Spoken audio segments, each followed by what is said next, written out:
the iPhone blog.com. Hit me on my BlackBerry, hit me on my BlackBerry. Greetings, Crackberry Nation. This is your best frenemy forever, Renee from the iPhoneblog.com, here with the smartphone experts round robin and Crackberry Kevin's own personal BlackBerry Bold. I can't wait. Starting off on the back, we have the faux leather finish. At least I hope it's faux, because I don't want Pamela Anderson to show up and beat me up. Moving ahead, we have the camera and the flash. You hear that, Steve Jobs? We have a flash on this, the BlackBerry logo. Going on to the side, we have the volume and the convenience. You've got mail. What do you mean I have mail? I am in the middle of a video. Anyway, we have the mute button here. Going along to the side, we have the headphone jack, the USB plug, the studded convenience key, very goth. We have the card slot, and we have another fake key. On the bottom, we have the battery latch and the little outputs there. And that is the BlackBerry Bold. No, I'm just kidding. We have the front, the massive screen, and the keyboard, the front. At the top, you have the BlackBerry branding to differentiate the design from the iPhone. Oops, did I say that? You have the call button, the BlackBerry menu button, the trackball button, the back button, which I still love, and the hang-up home button. And then you have this huge, beefy keyboard, the Cadillac, the wide sofa, the Paul Allen yacht of keyboards. It is massive and it is very satisfying. It is probably the nicest keyboard I've ever used. And that is coming from a person who does not like physical keyboards, who believes physical keyboards are over. Still, this one is very nice. Turning it on now, we are going to see, yep, Rogers. Rogers network is operational. And the first thing I want to show you is the trackball. The trackball is how you navigate on the BlackBerry because it does not have a touch screen. I was going to joke around and say that, you maybe have a jackhammer on it, or a sledgehammer, some way to get it going, but the only way to actually make the screen touch is the trackball. And I keep forgetting, I keep touching the screen, but yet this is the only way she is gonna work. You have messages. Huh? Okay, anyway, let's go over to the browser. The browser tests over at crackberry.com are infamous, but I would like to see this browser working for myself. So pushing the little trackball in selected, and now moving it around here is giving me a little magnifying glass or a mouse pointer. It's not my favorite. I like how it works better on the menus. So now I'm going to go to, let's just pick a site at random, some general purpose site merely for testing. I've got to use the keyboard. I'm not used to the keyboard yet, but no spelling mistakes so far. And once again, pressing the trackball to enter. Now let's see how we does. Okay, for old time's sake, doody doody doody doo doody doody doo doody doody doody doody. Oh yeah, pretty fast, and it looks much better than the Windows mobile browser. You can see the CSS around the menu items is not good, but most everything is in its place. So I'll agree with everybody else, not quite up to mobile Safari standards. Let's just start moving around. Of course, on the iPhone, I would flick, and it would use the speed of my flick to adjust the speed of the scroll. Here, it sort of does that, but still there's a lot of travel. And I know that I can get into the tweaking and making the trackball move differently. The Crackberry forums have already told me how to do that, but I like to try out the device as I get it out of the box first. And also, tweaking reminds me too much of Windows Mobile. I just had 2 weeks of that, so the less you have ping pings. Bah, okay, fine. I'll tweak. Let me go into the menu button, and their options are spread out everywhere. So I'm guessing there's options in here, and bingo, here we go. Browser configuration. And I am turning on JavaScript. Fine, there, I'm doing it. This way we can compare apples to Crackberry apples in the browser test. We'll just save these options and back. Love the back button.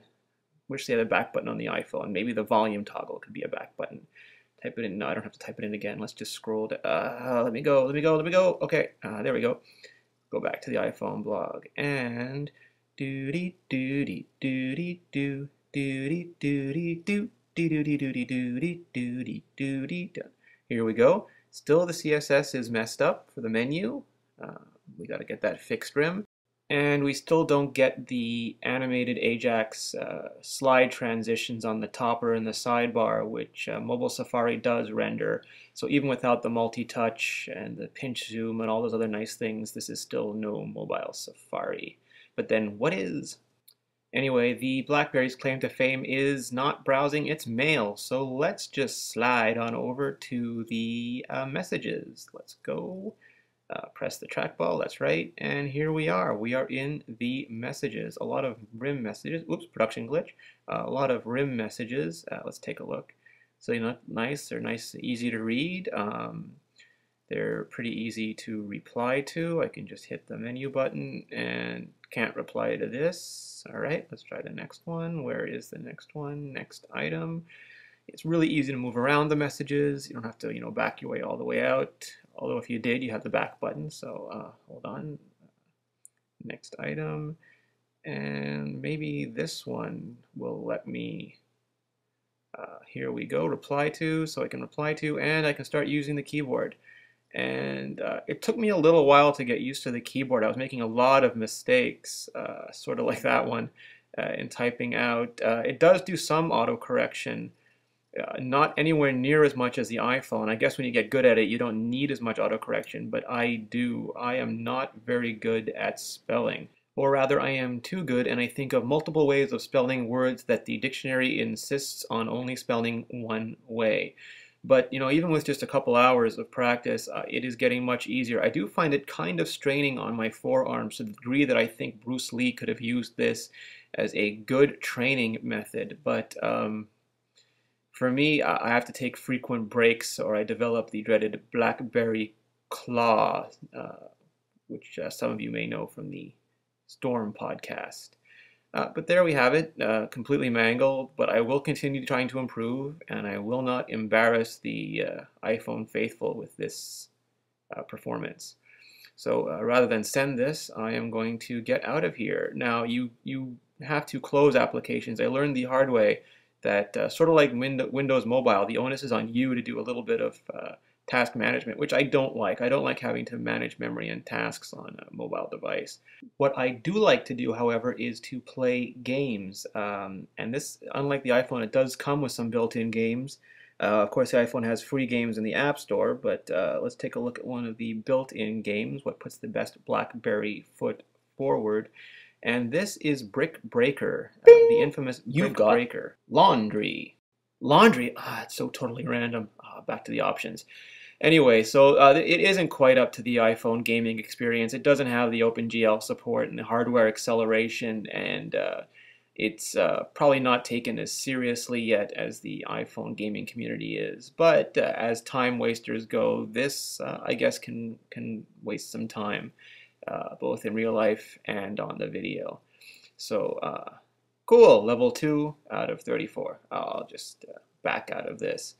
Lastly, we'll go to the Pin Messenger application. As we all know, the BlackBerry is a grodded up pager device, and what that allows it to do is just communicate between devices at a very fast rate. So here's Kevin telling me, asking me how much I like that Bold. So much better than that redacted iPhone, and I am responding, ha ha, I bite me. And right away I can tell, you know, if it's sending, it's been delivered. I can tell if he has read it. I can tell if he's typing, which is a pretty huge invasion of privacy if you think about it, which I'm going to choose not to do right now. Maybe I'll save that for the full review. You've got a deadline.